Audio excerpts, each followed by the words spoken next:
तीसरी बार ये अटेम्प्ट करना था। दोबारा पेपर से एक दिन पहले ट्विटर पर पेपर लीक हो जाता है। और जब आपने ये पैसा दिया, आपने ये मेहनत की, और जब आपने देखा कि आपकी मेहनत ट्विटर पे लीक हो गई, खत्म हो गई, तो आपको क्या लगा? भैया हम भी खत्म हो गए। कोई मेरा सहारा नहीं था भैया, पेपर लीक था भैया, कोई नहीं कर पाया। आप ही मदद करिए, हम सबके नायक हैं। तो ये है हिंदुस्तान के युवा की हालत। बेरोजगारी, महंगाई और पेपर लीक।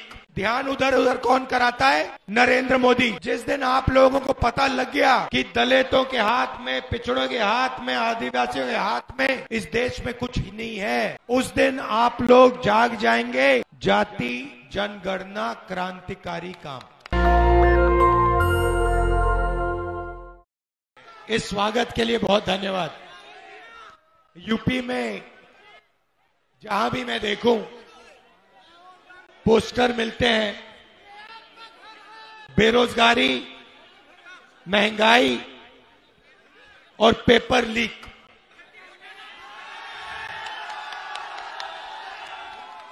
मतलब आप लोग अपना पैसा डालते हो, ट्यूशन लेते हो, और फिर जब पेपर का समय आता है तो 1% लोग पहले ही पेपर ले जाते हैं, चोरी कर लेते हैं, और आप देखते रह जाते हो।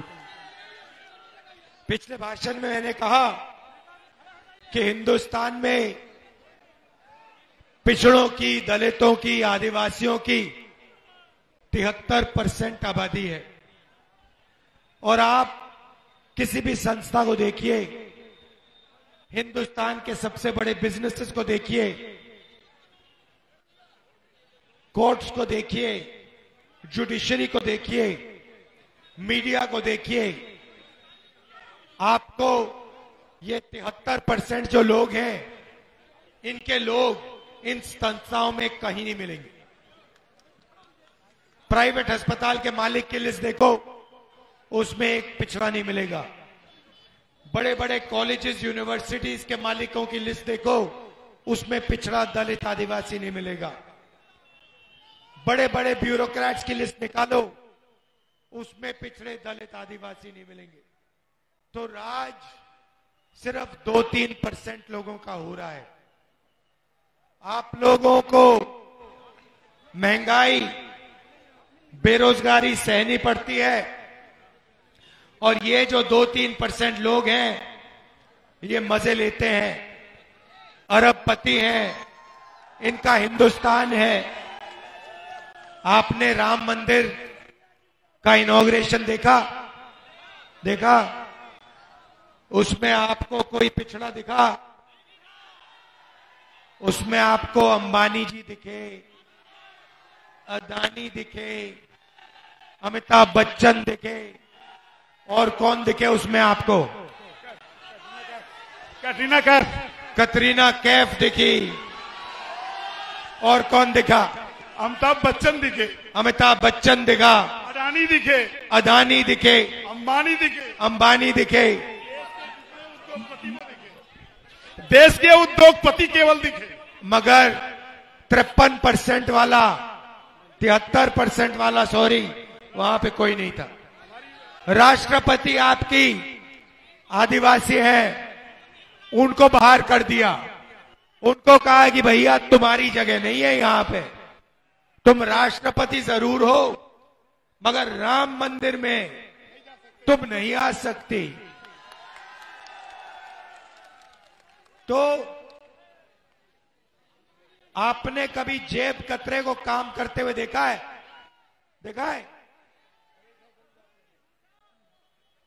क्या नाम है तुम्हारा? यादव जी खड़े हुई ऊपर जीप पे। अब ये देखिए, ये सुरेश यादव जी खड़े हैं। अब अगर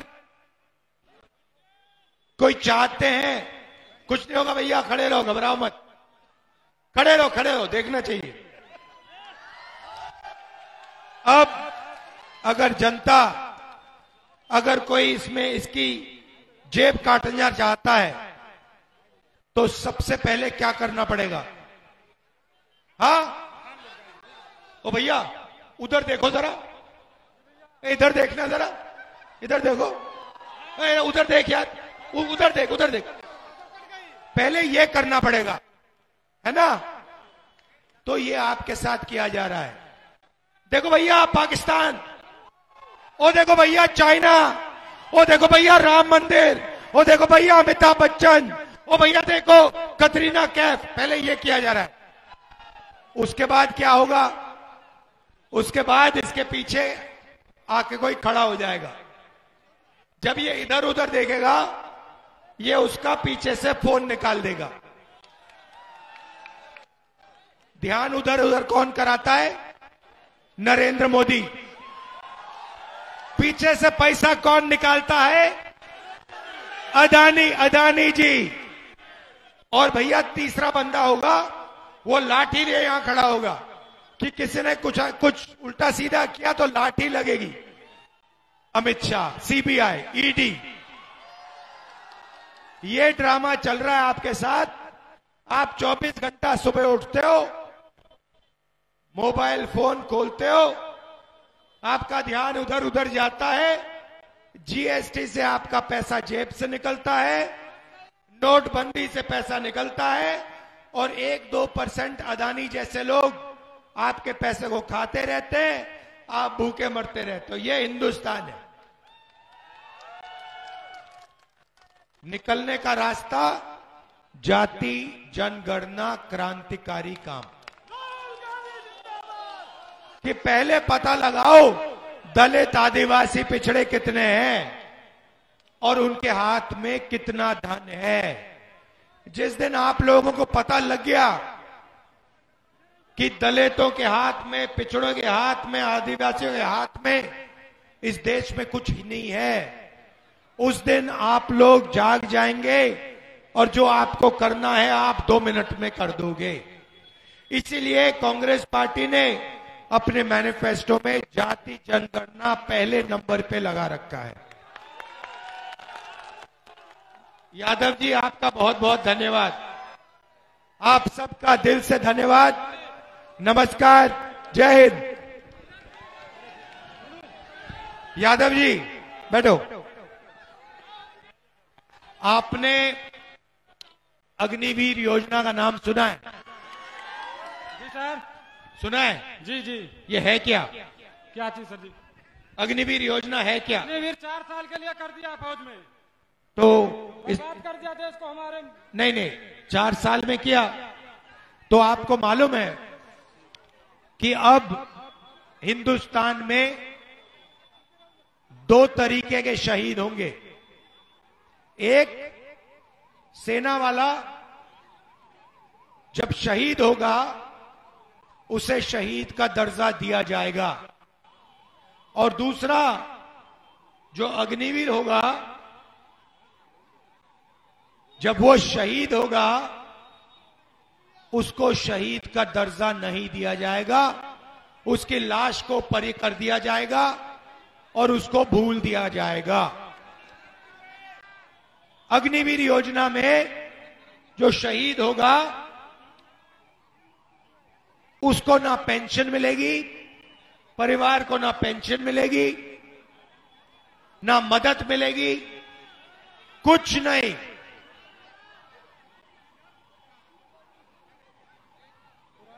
अग्निवीर कौन बनेगा? मैं आपको बताता हूं। जाएंगे सब अंदर, 4 साल बाद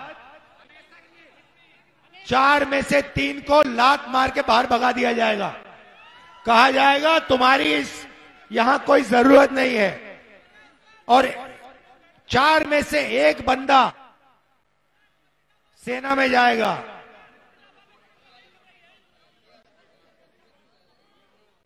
जो पैसा अग्निवीरों को मिलना चाहिए, सेना का बजट का पैसा, वो कहां जा रहा है? अदानी जी के जेब में जा रहा है। आप सारे हथियारों की लिस्ट निकालो, ड्रोन की लिस्ट निकालो, राइफल की लिस्ट निकालो, बारूद की, कारतूस की लिस्ट निकालो, सारी की सारी लिस्ट निकालो। आपको पता लगेगा कि अदानी डिफेंस को सारे के सारे डिफेंस के कॉन्ट्रैक्ट्स पकड़ाए जा रहे हैं। अग्निवीर को कह रहे हैं तुम्हें हम शहीद का दर्जा नहीं देंगे, तुम्हारे परिवार की मदद नहीं करेंगे, और जो उसको मिलना था वो उसके हाथ से निकालकर नरेंद्र मोदी जी अपने मित्र को दे रहे हैं। ये सच्चाई है। मैंने ये बात पार्लियामेंट में बोली, आपने भाषण देखा होगा, मुझे लोकसभा से निकाल दिया, मेरी सदस्यता रद्द कर दी। सुप्रीम कोर्ट ने कहा कि राहुल गांधी की सदस्यता वापस करो, तब मैं लोकसभा में जा पाया। मेरा घर छीन लिया, 2 साल की जेल दे दी। जब मेरा घर छीना, मैंने उनसे कहा ले जाओ, मुझे तुम्हारा घर नहीं चाहिए, मेरा घर हिंदुस्तान के करोड़ों लोगों के दिल में है।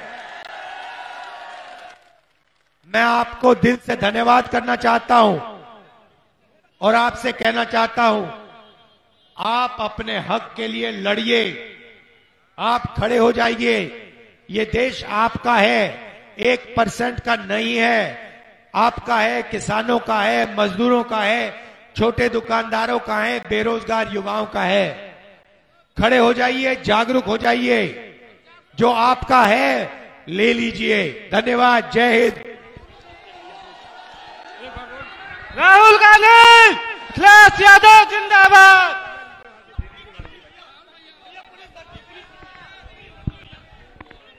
आइए, आप बोलिए, आइए आइए,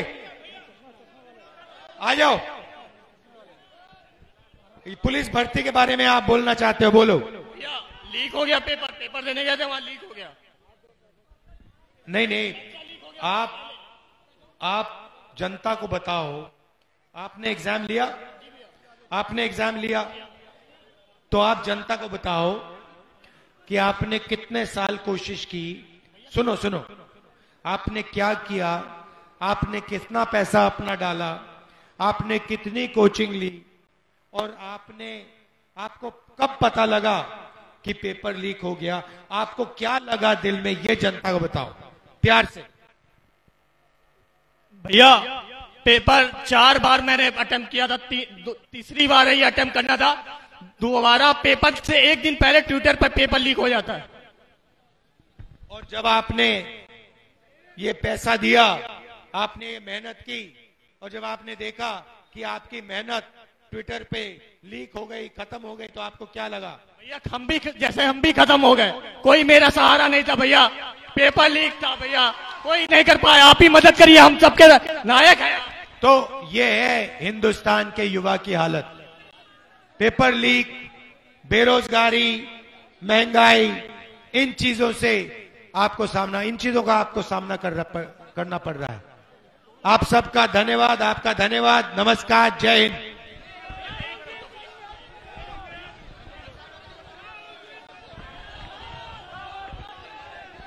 नेशनल दस्तक की आपसे गुजारिश है कि अगर इसको बचाना चाहते हैं तो नेशनल दस्तक को सब्सक्राइब करने के लिए रेड कलर के सब्सक्राइब बटन को दबाएं, फिर बेल आइकन की घंटी दबाएं। नेशनल दस्तक को बचाने के लिए बहुत जरूरी है कि हर खबर को शेयर करें, लाइक करें, कमेंट जरूर करें।